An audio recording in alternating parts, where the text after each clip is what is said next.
Est-ce que Suzuki gagne le Selke demain? J'en suis convaincu que oui.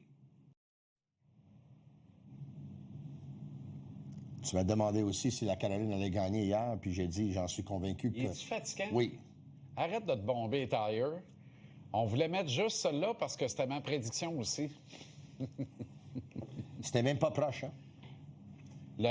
Non, mais... C'était même pas proche. Non, bravo à Nick Suzuki, très bien mérité. En régie, là, si vous pouvez nous montrer le tableau pour le bénéfice des gens, là, regardez ça, ça n'a aucun bon sens. Aucun bon sens. Regarde. 1726 points, 151 votes de première place.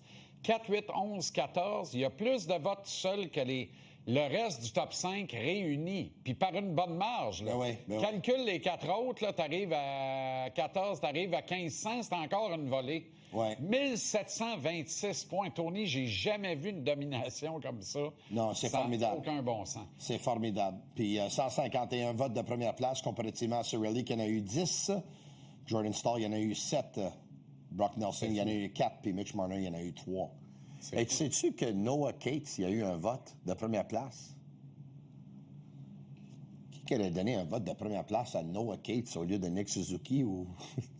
Moi, je fouillerais ça. Il y a de quoi de... Non, il y a quelque chose en dessous de ça. Il y a quelque chose en dessous de ça. C'est qui a voté? Le cousin de Noah Cates ou quoi? Peut-être plus que ça. My God, man. Peut-être que Noah Cates entretient des rapports intimes. Écoute, il rentre dans la belle compagnie avec Guy Carbonneau et Bob Gainey. Hein. C'est pas tout le monde qui gagne le trophée Selke. T'as raison sur Carbo et Bob. Moi, j'ai envie de dire, il rentre dans la catégorie de Patrice Bergeron. C'est vraiment le dauphin de Patrice Bergeron. C'est la version canadienne de Patrice Bergeron des Bruins. Et Patrice en a quand même gagné 6. Oui.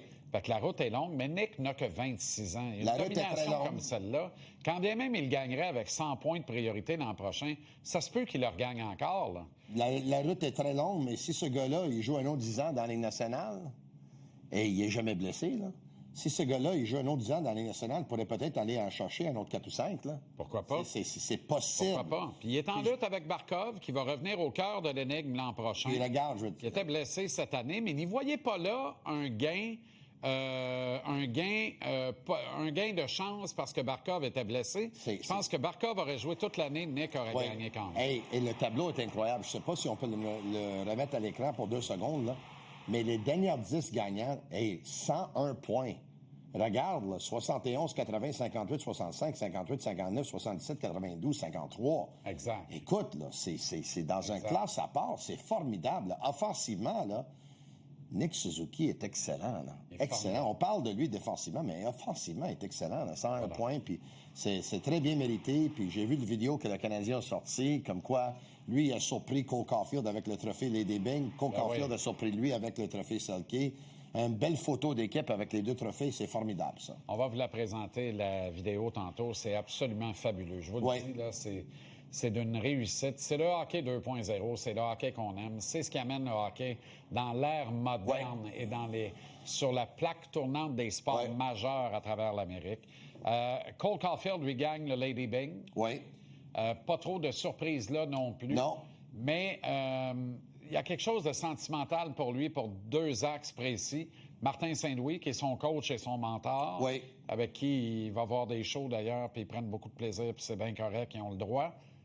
Et un autre de ses grands camarades, le grand disparu, Johnny Hockey, Johnny Gaudreau, joueur pour lequel Cole a changé son numéro pour adopter le 13. Pour lui rendre hommage, évidemment, puis il a bien fait ça cette saison avec les 51 buts. Écoute, Cole Caulfield, il n'a pas fait l'équipe olympique. Une équipe des États-Unis qui ont gagné la médaille d'or. Cole Caulfield, cette saison, il n'a pas gagné le trophée Maurice Richard, malgré ses 51 buts. Je suis vraiment content que Cole Caulfield ait gagné le trophée Lady Byng puis il retourne à la maison avec un trophée en main. Là. OK, Matthew Knies est venu à ça, de porter les couleurs du Canadien. Ça, c'est toute une histoire. Finalement plus un secret pour personne. Je suis pas sûr qu'on est content, ni d'un bord ni de l'autre, que ça sorte là. Mais qui a leaké l'information? C'est qui a fait sortir cette information-là? Est-ce que le Canadien avait l'intérêt à le faire? Puis est-ce que les Leafs avaient l'intérêt à le faire? Je me demande intérêt à ce que ça sorte. Puis comment ça s'est sorti? Je ne sais pas, mais il y a du monde qui travaille fort et qui travaille bien. Au nombre desquels, je vais le nommer puis je vais m'arrêter là après parce que je ne sais pas, il y en est où avec ça. Là. Mais on est privilégié ici de compter sur un bûcheur et un travailleur comme Nicolas Cloutier. Je le dis, là, lui, il avait toute cette info-là, puis c'est pas d'hier. Là. Ça fait longtemps qu'il y a toute cette info-là. Puis moi, je l'ai remis en doute souvent, puis je l'ai challengé parce que je sais pas ce que j'entendais, mais il avait raison. Il l'avait dit en ondes? Ou? Non, il l'a pas dit en ondes. Non, il l'a pas dit en ondes. Mais il avait l'info. Parce que là, je peux le dire, parce que l'info est. Oui, mais Nick travaille fort, donc je suis pas surpris d'entendre ça. Il travaille fort, puis il travaille bien. Oui. Mais très bien. Matthew Nyes, alors là, ça veut dire qu'il y a un divorce qui doit se prononcer entre Matthew Nyes ou les Leafs, ou tout est réglé parce que Trey Living est parti. Chaika rentre en disant, je peux pas croire qu'elle allait faire une affaire de même. Moi, je vais être ton parrain, le père de tes enfants, pas le père de tes enfants, mais je vais être ton parrain, je vais être ton grand-père, je vais être ton père adoptif, tu bouges pas d'ici. Fait que ça, c'est correct. Mais au moins comment se sent Zarovski chez le Canadien?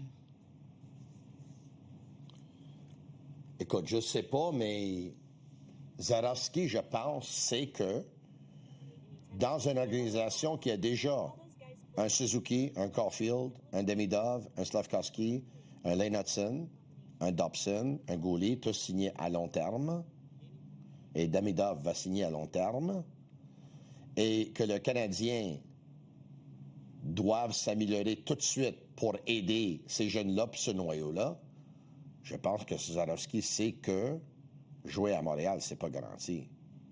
Non? Mais explique-moi, là. Qui va se priver d'un talent naturel comme ça, qui vient de gagner le titre de recrue de l'année en KHL? Oui, mais pourquoi Toronto se priverait de Matthew Nyes? C'est un attaquant de puissance fantastique. Parce que Brad Treliving est mauvais. OK, je comprends. Fin de l'affaire. OK. Il n'y a personne qui échange Matthew Nyes dans la vie. Est-ce que les Caps de Washington vont échanger Tom Wilson? Est-ce que les Golden Knights de Vegas ont envie d'échanger Ivan Barbachev? Oui, mais Matthew Nyes, là, c'est ça, là, 23 ans, 6 pieds 3, 230 livres. Frappe comme une mule. Marqué 23 buts cette année, 29 l'an passé. C'est un gars qui, écoute, c'est un pauvre Slavkovski. C'est tout un potentiel. Il est sur contrat pour un autre 5 ans à 7 millions de $. Il aurait été fantastique pour le Canadien. Parce que là, tu as Slavkovski sur un trio, tu as les Matthew Nyes sur l'autre, là. T'as pas demandé c'est qui quelque chose pour aller dans le quelque chose. Là. Si le plan marche, là, parce que cette transaction-là a avorté sur un problème de communication avec la Ligue. Oui. Et là, tout converge, tout pointe vers les Leafs de Toronto. Ce seraient les Leafs qui auraient fait avorter la transaction par une malversation, une mauvaise... Alors, ce serait, je vais laisser ça au conditionnel, mais si c'est ça... Est-ce que les Leafs ont fait exprès de faire languir le Canadien puis de faire avorter la transaction en 3 heures en disant « vous restez sur le quai ». Ça n'a pas de bon sens. Non, je ne pense pas. Mais pas. cela dit, quel est le fameux règlement avec la Ligue? Ça mérite d'être fouillé. Je vais poser la question à Renaud puis aux boys, puis je vais poser des questions moi aussi. Quand tu complètes une transaction... J'imagine que l'appel doit être fait à la Ligue nationale avant 15 heures. Ça, c'est sûr. Mais qui fait le call? Quand tu complètes une transaction, on est d'accord que it takes two to tango. Hein? Les deux équipes vont le faire. Toi puis moi, on représente chacun une équipe. On complète une transaction. C'est qui appelle? Qui envoie le fax? Les deux clubs. Les deux clubs. Tu sais où est-ce qu'ils appellent, hein? Mais excuse-moi. Tu sais où est-ce qu'ils appellent? Excuse-moi. Ici, à Montréal, là. Oui, mais excuse-moi. Toi, tu envoies ton fax là, à 3h moins 5. T'es légal. Moi, je l'envoie à 3h05. Pourquoi le deal ne marche pas? On a juste à honorer le fax de 3h moins 5. Je sais pas. L'information circule hors d'onde, bien sûr, puis là, on en parle librement comme ça, mais l'information qui circule est à l'effet que les Leafs avaient la responsabilité d'aviser la Ligue, puis ne l'ont pas fait à temps. Moi, j'ai de la misère à croire ça. Comment un des deux clubs a la responsabilité de... Les deux envoient le fax. J'ai pas la réponse là-dessus, mais je vais m'informer parce que l'employé de la Ligue nationale qui reçoit les appels pour les transactions est basé ici à Montréal, là. Je peux me tromper, mais je pense que c'est dans l'édifice du Sun Life, là, vers Peel, mais quelque part ici au centre-ville. Là. Cela dit, ce n'était pas David Reinbacher, l'autre espoir. Ni Michael Age. Ni Michael Age, c'était Adam Ekstrom, selon toute vraisemblance. Mais écoute, on peut croire... Un jeune espoir en attaque, un jeune espoir en défense, c'est 2 premiers choix pour Matthew Nyes. On peut comprendre...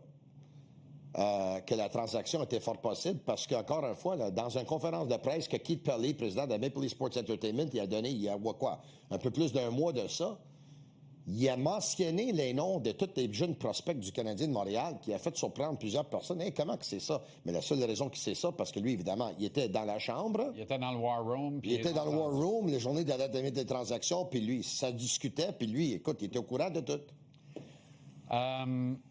Je reviens à Zarovski. Comment tu te prives d'un gars comme ça? Moi, je pense qu'il peut joindre le groupe immédiatement. Oui, mais JC, ils vont pas te joindre ici, là, JC, là, à un moment donné, là. Tony, hein? Quand on en aura trop, on avisera. Là, il nous en manque encore. On vient de se faire sortir parce qu'il manquait 2 gars de qualité sur le top 6. Oui, mais aussi bon que Demidov... Puis là, Michael Age ne rentre pas tout de suite. On n'a pas fait de transaction jusqu'à preuve du contraire. On n'a pas signé d'agent libre. Mais on a Zarovski dans notre cours. Qu'est-ce qu'on attend? Il y a encore une autre année de contrat en cachette. Oui, mais tu peux négocier le transfert. Oui, je sais. Puis il veut s'en venir. Aussi bon que Demidov a été en saison régulière, il était fantastique avec 62 points, là. Les séries étaient difficiles pour lui. Là. Il jouait avec Jake Evans. Vous allez m'arrêter ça. Okay. Donne-y un vrai centre, puis après, on verra s'il est bon ou pas. On a toujours dit... Tu sais quoi? C'est la même affaire avec Zarovski. Je suis pas en désaccord avec toi, mais on sait que les premières années, des jeunes joueurs d'année nationale... Hey, Slavkovski n'a pas joué avec Suzuki et Caulfield. En partant. Puis Caulfield, il n'a pas joué avec Suzuki. C'était pas difficile pour eux autres. En partant. Puis ils sont plus âgés que Zarovski. Voyons donc. Non, mais c'était pas... C'est pas tous les jeunes joueurs que ça va fonctionner dans les séries. Ça a bien été pareil. C'est pour ça que ça prend un vétéran ensemble. Alors, va chercher Larkin si tu veux. Moi, je rêve encore d'O'Reilly. Je pense que c'est le meilleur fit. Mais t'imagines O'Reilly au centre de Zarovski puis Demidov? Moi, je rêve de Robert Thomas. Bon, ben Robert Thomas... C'est un Canadien. Il a 26 ans. Il a un autre contrat pour 5 ans. Aussi. À 8,125 millions de dollars. Il a déjà gagné la Coupe Stanley. Hey! Production en chute. Puis il a la chimie avec ton chum, là. Production en chute, mais c'est un droitier, Tony, on en a déjà. Oui, je sais. Idéalement, ça t'en prend un sur chaque barre. Oui, je comprends, idéalement. Idéalement... Moi, je veux Michael Age au centre, de Zachary Bolduc, c'est à 3. Oui. Puis, au billet de saison, je vais révéler l'autre allié sur l'autre bord. Et je veux un O'Reilly, un Thomas, un Larkin, ça m'en prend un, avec les 2 superstars russes, Zarovski et Demidov. C'est ça que je veux. Puis je veux Anderson et Greer sur la 4. Ah, ça oui. Oui, ça oui. Pour entourer Evans, parce qu'on ne peut pas liquider tout le monde. Sinon, ce serait pour entourer Jack Hayes. Pour revenir à Thomas, moi, je l'aime beaucoup, man. Puis je regarde les Blues de Saint-Louis, là. Parayko sur le déclin. Binnington sur le déclin. Jordan Kyrou manque de constance, c'est épouvantable. Cette équipe-là doit regarder Anaheim, doit regarder San Jose, doit regarder le Canadien, doit regarder les Sabres et d'autres équipes pour se dire on est mieux de reconstruire nous autres aussi. Parayko déclin tant que tu veux, c'est ma cible à la défense. L'affaire, j'ai 3 sources qui me disent qu'il veut jouer dans l'Ouest. Puis je comprends pas. Personne ne veut jouer dans l'Ouest. Lui, il reste dans l'Ouest. Non, mais je le prendrais, ta bosse là. Oui, je le prendrais aussi. Mais... Hey, on aurait du fun. Il y en a d'autres. On aurait du fun. Amène-moi Jacob Trouba. Parayko avec... Va lécher la tête à quelqu'un qui va aller viser ça, c'est sûr. les nations. Anaheim ne veut pas échanger Jacob Trouba. Il y a Jean Libre. Ouais, mais ils vont le garder. On va voir. Ça va bien, Trouba. Peut-être lui, il veut jouer pour Jeff Gorton. Ah oui? Il a déjà joué pour... Tu penses ça, toi, hein? Mais pourquoi pas ton chum, Alexis Lafrenière? Il est dans les rumeurs de transactions aussi. C'est sûr. C'est sûr. Mais tu nous en as parlé il y a quelques mois de ça. Malheureusement, ça... Oui, puis ils ont tout fait d'essayer d'étouffer l'affaire. On sait très bien ce qui s'est dit. Puis il a bien fini la saison. Autrement dit, les gens sont à la bonne adresse pour être bien renseignés, Tony. Oui. Qu'on en apprend des choses ici. Oui. Ciao, Bello. Tout Québec, c'est bon week-end. Tout Québec, c'était bon week-end. Tout Québec, c'était bon week-end. Tout Québec.